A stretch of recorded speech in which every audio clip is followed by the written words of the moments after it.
Ipoh. Cantik kan baju ni? Thank you tau.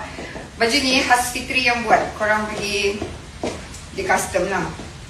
Dia macam gangster tapi dia macam hijabi. Kenapa kak?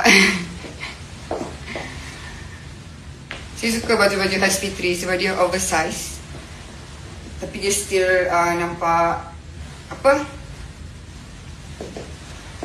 Nampak macam handsome lah. Okay guys, saya kena end live dah. Doakan saya semoga saya dapat perform dengan baik insyaAllah. Okay? Mafia muslimah. Okay, bye. Assalamualaikum guys. Assalamualaikum.